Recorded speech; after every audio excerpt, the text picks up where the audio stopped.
All right, this week on the podcast, I'm joined by James Neal and Myles Keatin of Team Solar.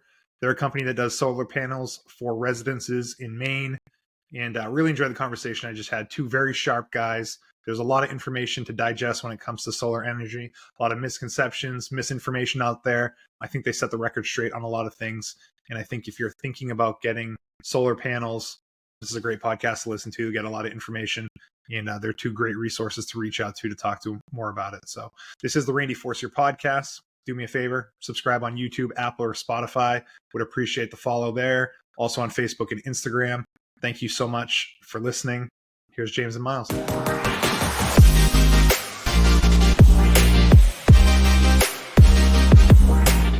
All right, I'm here with my guys from Team Solar, James and Myles. How you guys doing? Doing good. How are you doing? Doing good, man. Happy to have you guys on. I was talking to James offline for a sec, and it seems like now is maybe a little bit more quiet time in the business, maybe better availability to do stuff like this time of year. Yeah, this is a lot of the planning time period, usually between December 15th and January 15th. Nobody wants to talk to us just out of holidays and, all of the different gatherings. And it's interesting because it's very predictable. It's also like that around July 4th and back to school time period. Yeah. So enjoy it while you can. Yeah. So tell me about Team Solar. Team Solar has been around for about 8 years now. It's been a moving target for a number of years in that our core competencies have always stayed relatively similar, but our focuses have shifted over those time periods. We initially were very much a small business focused on consulting and very niche applications, just helping bring a transparency to the industry. And the solar coaster in it, when it was in its infancy, a lot of people didn't really know what was going on. They didn't understand the different finance products and the different means of pursuing solar. So we started a lot in the educational environment and moved into the residential and small commercial space. And then there was a period of time where we actually had a startup within our business, which we've since sold to a third party. But that was a very transformative era of Team Solar as well. Yeah. So you're focusing primarily on the residential stuff at this point and a little bit less on the consulting and education? We bring the consulting and education to our clients, residential and small commercial. So that's our approach. We used to do it more from a consultancy point of view, where we would step in and advise on transactions. But now we bring the educational approach to our process and to our customers, but we're able to facilitate the entire transaction turnkey. So that was like the starting point was that people were confused, and we wanted to step in to help them not be so confused. It was a worthwhile expense for them to bring us in to make sure that they chose the right finance product or the right panels or the right whatever it was. But now we're able to offer all of those solutions in-house. We still provide a lot of market education and speak at a lot of different engagements and are always promoting the good word of solar whenever we can. But we mostly do it through the conduit of our sales meetings. Myles, you're probably in the field more working with customers too. Yeah, and that's kind of why I've said to you, Randy, that we kind of take that educational approach just on everything that James has just said, as we approach it with, clarifying a lot of things that people may have heard or may not have heard and educating people on solar, and then kind of going from there and laying it out for them, I will say, as someone that's interested in solar, and we've talked about it for me personally, we can dig into that in a bit. When I jump online and Google, solar panels, Maine, like a lot of stuff comes at you, and you're not sure what's real and what's scammy and what companies are based in Maine and which ones aren't. And you just kind of black out to a little bit. Is that the feedback that you get from people, or maybe it's just me? There's two forces. One is a lot of legacy information that's been outdated for a number of years, but it's just gotten recycled in a ton of different blogs that are mostly writing blogs to stay relevant. And the other is there's some detached marketing agencies or marketing firms or lead generation entities that their job is to try and get clicks to try and then sell those particular leads, which has proven a relatively lucrative business. And so I think that the information being put out from some of those types of organizations isn't necessarily vetted. I wouldn't say that you necessarily end up in the hands of a scam. There are some clickbait things out there that are a little bit scary. Basically, whenever you see the word free, when you see the word like government paid for, there's just a lot of really bad advertisements that just, it leads to a lot of confusion. And we spend a lot of time correcting, what customers may have heard. And a lot of the first inquiries out to us are like, please be the voice of reason and help me navigate these murky waters. It's funny you say the government paid solar panels. My dad fell for that a couple weeks back. He's like, I saw this thing government paid on whatever browser page he was on, and he said he got a call within like 3 seconds of clicking the button and entering his information, and basically it was like a lead thing, and they were trying to sell him, but that kind of turned him off to the whole thing. But I'll be directing this podcast to him so he can get some more info. But yeah, there's a lot of stuff going on there. On a basic level, can you just kind of walk through what Team Solar does for the residential customer, like what the panels are like and how that whole process works? Myles, you want to go through with like what your typical sales process is? The typical sales process, a lot of times people reach out to us, like James was saying, for clarifying information, or they get our name from a referral source, or, more organically a Google search even too, or whatever. They reach out to us and we get back to them and answer any initial questions over the phone or via email, whatever's comfortable with them. And really, where it starts making a bigger difference is when we can actually sit down face to face. That's kind of ideal. That's what we're going for, is to actually meet the person. We're here in Maine. We operate in like a 2-hour perimeter of the Portland area. And so really getting down, checking out their house, sitting down with them, a comfortable spot in their home. And during that time, we're looking around and making sure their roof's good. We're looking out for other things that they might not even be aware of, They might just be curious, and that's great too. But we're coming in and just getting that conversation rolling and educating them. And it is really simple stuff. So try and keep me on track here as I get going too. But you talked, I guess you asked about our panels, like maybe what panels we use. Is that so we actually, you can kind of look at panels now at this point as a commodity. You can put them in a bracket, and we use tier 1 panels only. So everything that's in a tier 1 panel it's financeable from banks. So banks are supporting it, and it has a 25-year warranty from the manufacturer. So there's multiple different companies that make essentially the same thing, and that gives us more flexibility and availability for the resources of getting them. I kind of jumped around there, talking about our process and talking about the product, but I guess that kind of answers some of those questions. What does it look like when you're meeting with someone? Is it basically just, let's talk about what you're paying for electricity on a monthly basis, and then see what solutions we could provide you to offset that cost? I mean, that's really what it comes down to for people. It's definitely a little bit of trying to steer the boat and steer the conversation, because it's super easy to get into the weeds and be distracted by things. And then all of a sudden, a couple hours have gone past and you're like, oh man, this is half my day because I'm an hour and a half away from my house. So really kind of just, it is simple stuff, right? So looking at what their energy needs are, how much they're consuming, and then comparing that against to how many panels and in locations that work on where we can put them. And we've got a pretty cool software that we use. I think I showed that to you, Randy, which gives us really accurate information on that as far as production estimates. So we're trying to ideally, getting them into a solar array that is producing the same amount of energy that they're consuming. Yep. I think that there's like 2 lenses. There's like the financial purview, of what does this look like economically? And then there's the, contractor implementation purview. So like, how is this going to interact with your house? Where is it going to go? What does that mean? How does it interact with your roof? Does it prolong the life of your roof? What if your roof is old currently? How do you handle and mitigate that or manage that? So I think that there's the, what's the timing of the installation? How long till it would start? How long does it take?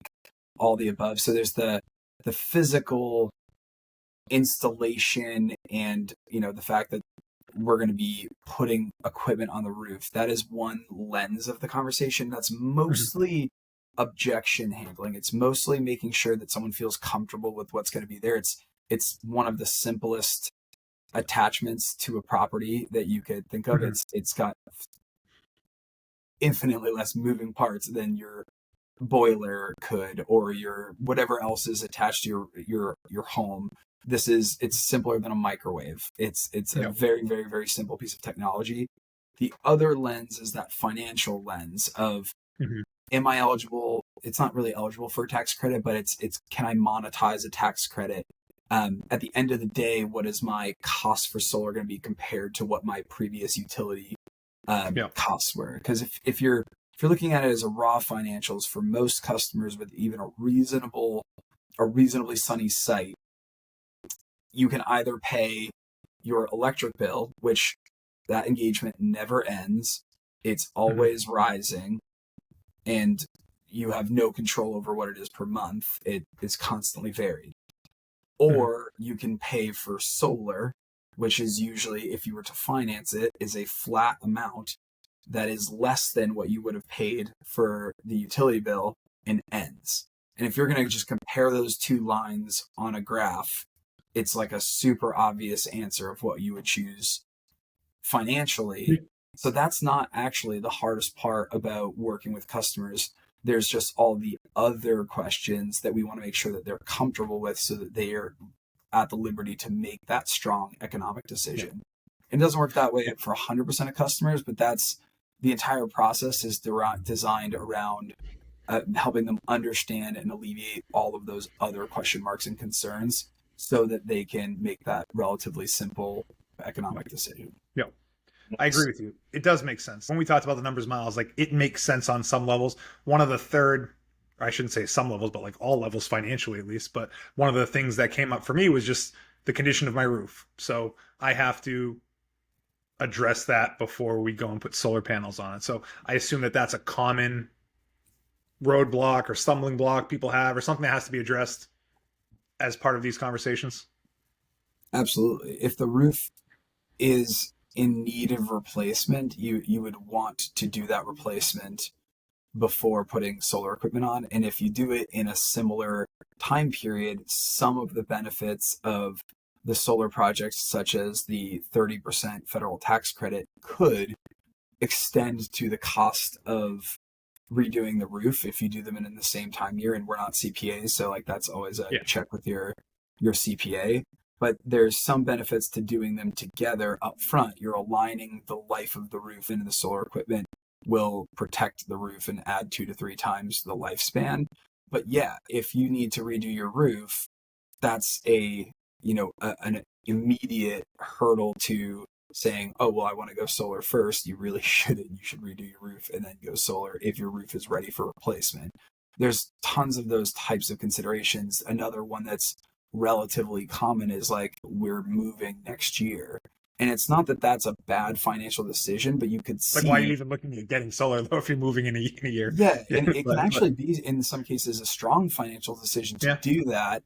But you can definitely see how a customer might have more reservations about that. And then imagine the conversation if we're moving in 2 years, 3 years, 4 years, 5 years. There's a lot of customer perception in those questions. And so we try and paint the context of how does it add value to the home in the marketplace of selling a home. But, also knowing that I don't know what the marketplace for selling a home is going to be in 1 year from now, 2 years from now. So how does it perform in recessions? How does it, perform in strong markets? We can provide some data and some national data, but it's helping customers understand. It's the customization of solar integrating into their life and their planned next steps.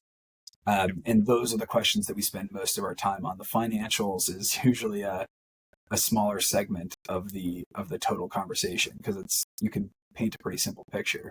I don't know if you agree with that.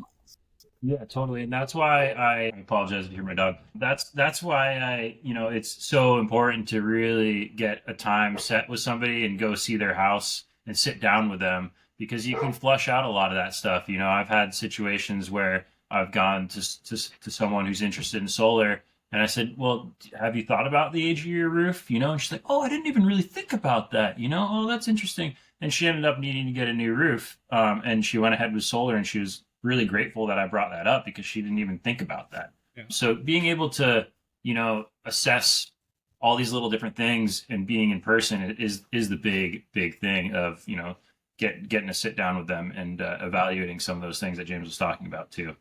It's also why a lot of that clickbait stuff isn't a great option, because it's not a one size fits all product. Everyone's usage is different. Everyone's home is different.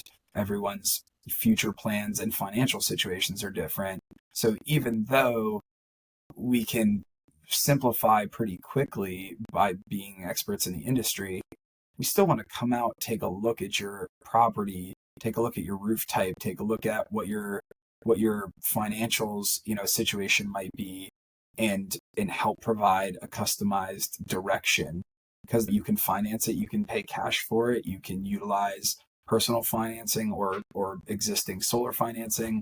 You could decide to go forward with the project today, or you could redo your roof and move forward with the project in a couple months, or perhaps not at all. And so helping steer a customer to the right, I shouldn't say right outcome, but just to an informed decision, I think is the goal for us. And that's why we focus locally. That's why we want to come out to every house and work with customers one-on-one. And that's why the really large sales, you have a call, the person tells you some numbers, and you click a digital signature. Next thing you know, someone's coming out to get on your roof that you've never met before. It's why a lot of that isn't necessarily the direction we would advise. Do people ask about like maintenance for panels? Like, am I going to need to fix these things every so often? What happens if something breaks or I have to call someone? Like, I could see that being something that's a concern for people. Yeah, totally. So where I always start with this is it's a topic that you got to talk about for sure. The nice thing with solar panels is that they don't have moving parts. There's no combustion. So there's nothing it's a really set it and forget it kind of technology. That granted, some things do happen. Pretty cool thing with this technology though is you have a app that you can monitor real time. And so you could be sitting on your couch and have some big snowstorm roll through and be like, wow, I'm not producing quite as much, interesting. You go out and maybe there's some snow on the panels that melts off. All of a sudden you're producing a lot more. Or a branch comes down and does damage them. You'd get a notification that one of your panels is down. Really? Interesting. Yep. Like it can read the performance maybe of a panel and identify it as performing less than it should be. And that's a reason to have it taken a look at. Yep, absolutely. Yep. But as far as the maintenance goes, we don't recommend cleaning them. It rains enough here in Maine that they're going to kind of take care of themselves. You can monitor that on the app too. And if you have questions like that, you can always reach out to us after the install and be like, hey, I don't know what's going on. For some reason, this one panel or this one section isn't really getting what it should be, or I just got questions on that. So being able to utilize that app in real-time data is huge for that. It also answers a ton of those questions. Yeah. And I think that there's like I put it into a couple categories of like time, money, and risk. And, people don't want something that's going to have a likelihood of causing leaks. And solar panels are generally a protector to a roof rather than, a deterrent or a detractor or something that makes the roof less viable. Myles mentioned that there are no moving parts. It's just electrons that move around wires, which is why we're comfortable putting wires behind walls, because there's no moving part to that. There's no fire hazard. So like that entire category of risks is very much outweighed by just making sure that we have an engineer and properly licensed people install the equipment. In terms of the money element, there's a 25-year warranty on the major components. So if the components aren't working properly, came off the assembly line wrong, whatever it is, those items get replaced, and usually the warranties cover parts and labor. So there's no cost issue for that. And that's something that we can monitor and the customer can monitor through that app. And the last piece of it is time. You don't need to go up and remove the snow. It will slide off or melt off on its own. And also that's just factored into how we quote the production capabilities. You don't need to remove pollen. You don't need to sweep it. You don't need to. There's no moving parts whatsoever. We sometimes joke that it's motionless, soundless, odorless, tasteless. It just sits there, and it turns photons from light, reacts with the silicon inside the cell, and the silicon just kicks off an electron, and those electrons create a current. The current goes down and goes through an inverter to become AC current, and it interacts with the existing electric utility infrastructure that you have at or inside your home, so that you don't have to change the direction of them. They don't move. It's so simple. So it doesn't have a time burden for homeowners. Yep. My mother's solar panels, she's never seen them. They're at an angle on her roof that she physically can't see them. She's never been up there. She never touched them. What I will say is the one area that is the most common of triggering some sort of reach out to us is in the monitoring, because it does utilize Wi-Fi. So when the power goes out, sometimes there's one button on the inverter that's on the side of the house that might need to be touched. It can usually be remotely uploaded, but it's kind of like if the power goes out, you have to reset the clock in your microwave. That would be like the level of maintenance that I would expect to have as a homeowner. And I would expect that once every 5 years or something like that. It doesn't happen every time the power goes out. It's something that could happen at some point if the Wi-Fi got disconnected or something like that. I think that's super important for people to hear, just because as someone that doesn't know much about it, like that's where my mind goes. What do I need to do to these things? Am I gonna have to get up there and, like you said, sweep it or clean it off? And it's just, I think that's important for people to hear, as more and more people become interested in solar and consider adopting it. It's good to get that info out there. How important is the orientation of a property to the sun or a certain direction? I assume that's pretty important. It's a great question. Yeah, I mean, it's important as far as, the most efficient use, but going back to the simplicity of it all, if you have a panel and it's absorbing some sun, if it's faced the optimal direction, it's going to be producing the optimal amount of power. But you can account for that though. That can be planned for. Yeah. Like, it's not like you just assume that all panels get the same amount of sun just because the panels are up there. It's, which way they're facing, and you can, even at angles, not even like direct. Yes. And we actually address that in our proposal tool, which is really nice. So our proposal tool pulls 30-year weather history, but also factors in our location on the globe, right? Because if we're on the equator, that would be sweet. We can get a lot more power with a lot less panels, but we're not. We're in Maine. Right. It also, equates that direction, the azimuth, the direction of, where we're facing south, north, east, west of the roof, and then also the pitch of the roof. So those are all factors that go into our power estimates with our proposals. So we get pretty accurate data on those proposals to start off with. So, I've put together some proposals for people that are like, I really don't want to see the panels. I don't want them on the front of my roof. And I'm like, well, that's the best south facing, ideal. You can pay a little bit more. We can put them in a different location if you're open to that, because you're going to have to put more panels up here to produce the same amount of power. And, some people, that will help them change their mind and they're okay looking at them now, or they were say, whatever, we can put a couple more panels in this location to make up for that less ideal orientation. So, yeah. I don't want to hold you to that, but those are pretty accurate numbers based on that 3-year weather history, the slope, all the stuff that you just said. 30. You feel like the numbers ultimately come in pretty close? Yeah, and it's a 30-year weather history, 30. 30. Okay, yeah, okay. In that case, that takes some of that margin of error out. Yeah, they're very accurate. But something too you have to consider is it is weather dependent, right? So we need to be looking longer term, right? We can't be like, oh man, this one day, it was cloudy and this is not producing as much as you said it was going to on this one day. It's like you got to look at it at scale of like, longer period, this past summer was super rainy. So maybe this past summer wasn't as optimal for solar as maybe this next summer will be if it's really sunny. Yeah. So it's more of like a bigger picture kind of conversation. We actually addressed we used to overperform on our portfolio generation of installed customers, in our view, by a little bit too much. We used to outproduce what we projected we thought a little bit too much of a margin because some of those customers wouldn't have needed to buy as many panels.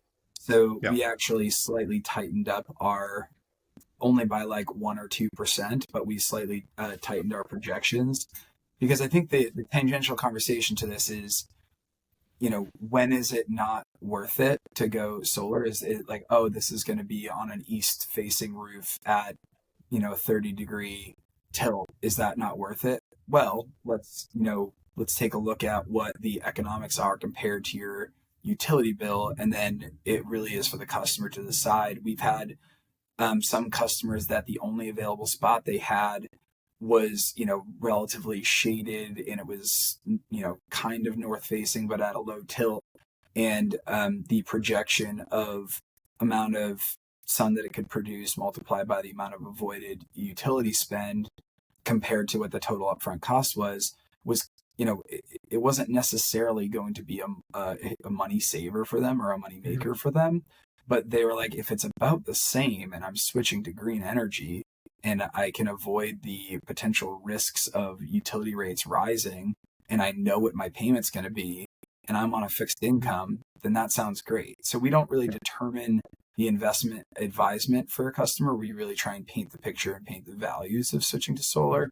But there's no like, oh, you have a north roof, you can't go solar. It's, you have a north facing roof, here's how the economics, play out as a result of having a north facing roof with a steep tilt, which would be less optimal than a unshaded southern facing roof at an optimal tilt.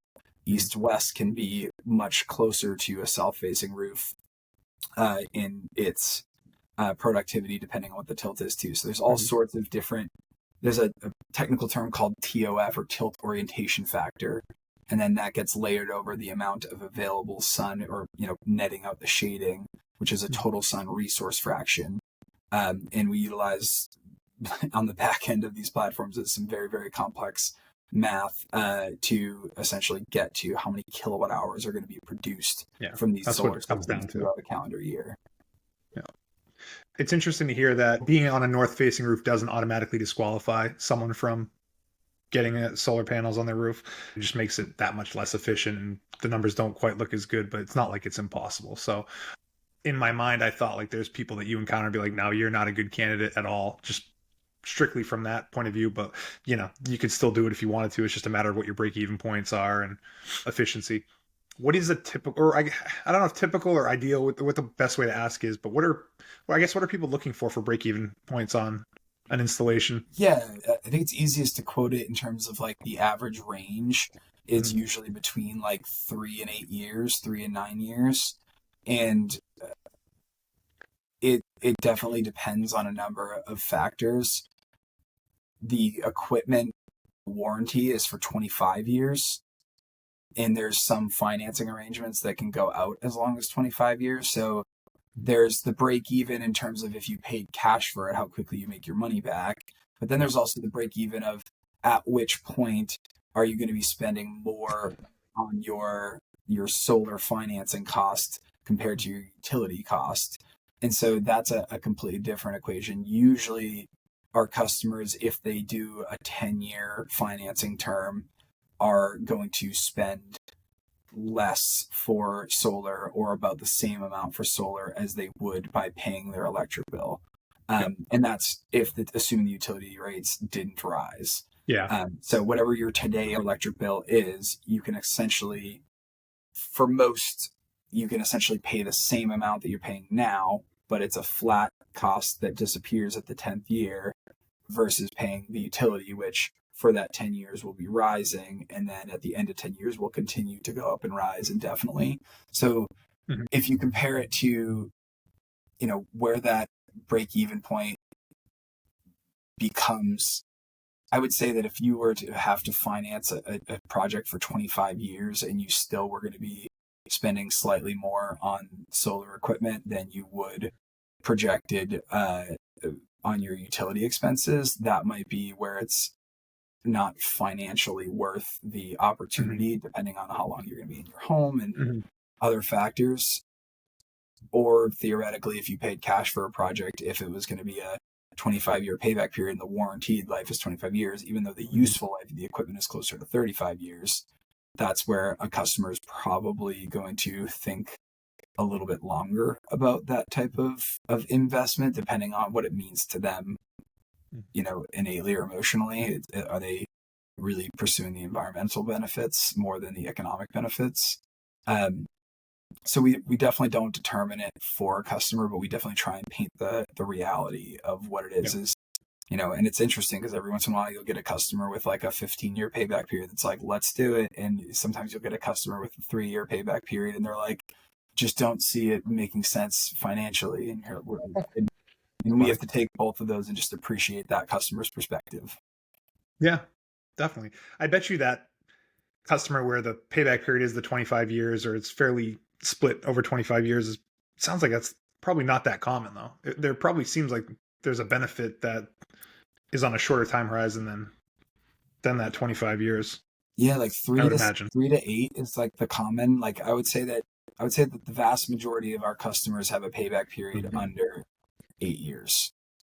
Yeah. One of the things I had for a question for Myles was about this idea of the way the solar works, putting power into a battery that your home is drawing off, but that's not how this works, correct? This is more of a, I don't know the right word, but it doesn't quite work that way, right? Well, it could work that way. There is backup battery power.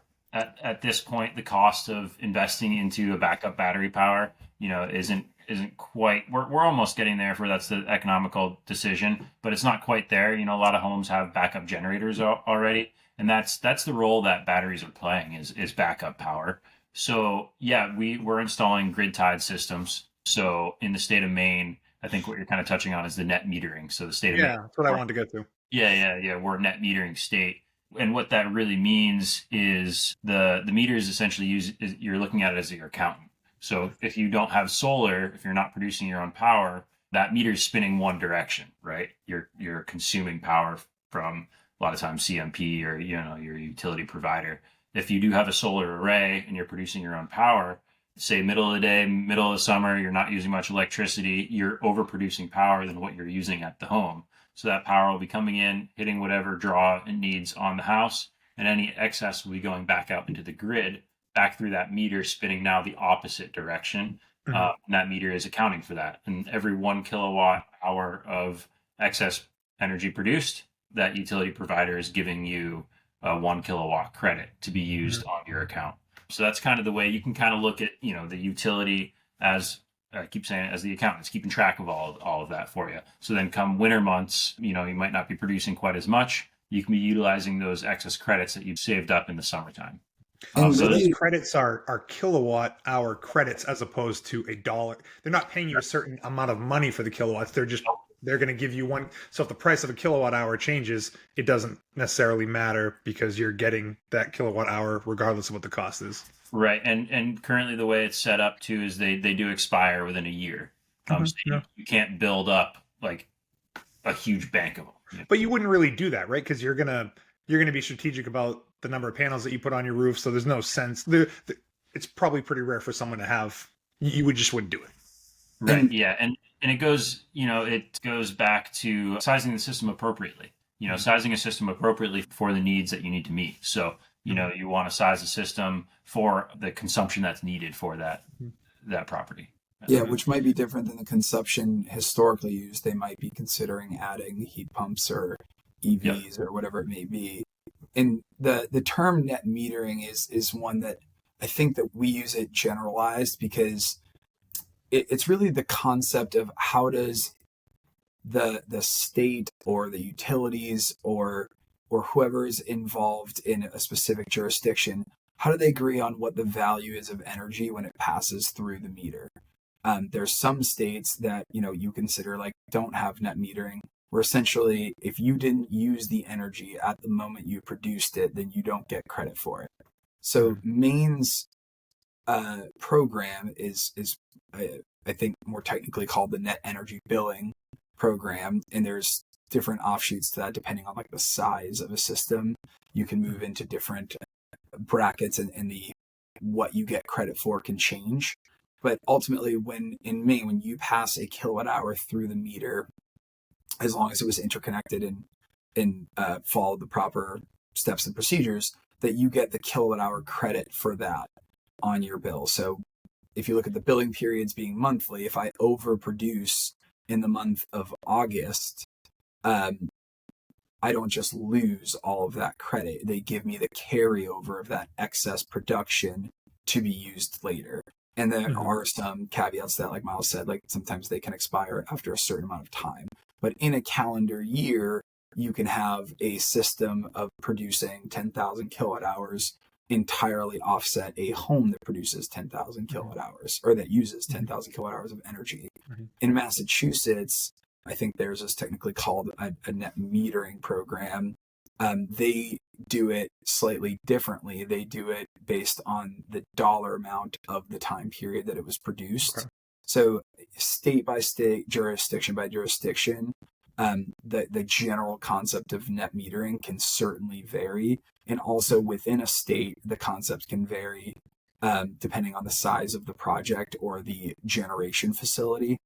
So in Maine, you don't get that full universal credit when you go to larger system sizes, perhaps above 5 megawatts or above 1 or 2 megawatts, or even if you go into a commercial utility rate code. But generally speaking, if you're a small commercial property or a residential property in Maine considering solar, it's highly likely that you're going to get 100% credit for 100% of the kilowatt hours that you produce. So there's all sorts of like caveats to that, but that's part of why, our lens is often needed, and there isn't just a one size fits all solar program across the country, is because these things matter. And so does the permitting requirements for different jurisdictions matter. And that can be municipality by municipality. The interconnection processes and requirements and how that affects something like net energy billing or net metering matters, and that can be utility by utility or state by state. So we, obviously behind the scenes, we don't bore customers with the long history of legislation and whatever it may be, but we take and drill down through all of that information to present to a customer a customized and simple solution that is going to make the most sense for them, and we answer their questions until they can't think of another one to make them feel comfortable in moving forward with the project. Well, all that we've talked about in the past 40 minutes, you can see how many moving parts there really are, but I think both of you guys do a really good job addressing even the things that I'm bringing up today. So I definitely appreciate that. One of the things I wanted to mention, we talked about getting credit up to a certain point, depending on the size of the solar array that you're going to do. One of the things that I'm considering is putting a solar array on an apartment building that I own to offset multiple properties that I own, and I think we're approaching that limit, but we're not quite there, Myles. That's obviously a consideration I wouldn't have even known about. You guys are on top of it, but do a lot of people realize that's an option to have these solar arrays offset other properties that they own, not just the one that they're putting it on? Yeah, it's a huge benefit within the state of Maine that you can take the excess energy from a meter, and as long as you set it up properly, and you can essentially transfer that credit to other meters, either whether at the same property location or within the same utility. And there's some capabilities doing that in other states, but it is really, really clean and simple in Maine based on some of the projects that we've done historically. So if you're a landlord with, a multi-unit, you can consider what it would put a project on that property and then equally weight the benefit of that solar system down to your tenants. You can look at putting equipment on one property that you own and oversizing it and offsetting, both properties. So that way you can maximize, one big sunny barn roof, to you and a couple family members' properties rather than each of you in maybe shadier locations, putting your own solar systems on. So there's plenty of ways we've seen people get creative with it. We've almost seen family co-op solar systems go in, and we've seen a lot of landlord projects, and we've seen a lot of multi-meter small business projects. So we've seen it used a number of ways, and it's not a 100% of the time solution, but it is a huge value for those that either own multiple properties or own properties with multiple meters. It's definitely something to consider. Yeah, that's something I want to spread the word on for you guys. I know a lot of people in that landlording community, so there's some potential, seeing how my project goes. I think it would be a great thing to be able to point to with the people that I know. It seems honestly like a no-brainer to some degree, at least the way the numbers are. So yeah. Appreciate you having us here and getting that word out there, because as more parties are involved with the solar industry, as James was saying, the real information that's out there and make sure you're getting the correct information is huge. Mm-hmm. So, yeah. Listen, I don't want to take any more time. You guys, I appreciate you spending the time with me and sharing all this great information. I look forward to getting it out there. And what's the best way to find you guys? teamsolar.us or giving Myles a call and emailing myles@teamsolar.us. Yep. Love it. All right, guys. Appreciate the time. Thanks again. Have a good one. Yeah, you too, Randy. Thank you very much. Appreciate it, man. Thanks, Randy. Thanks so much. Nice to meet you.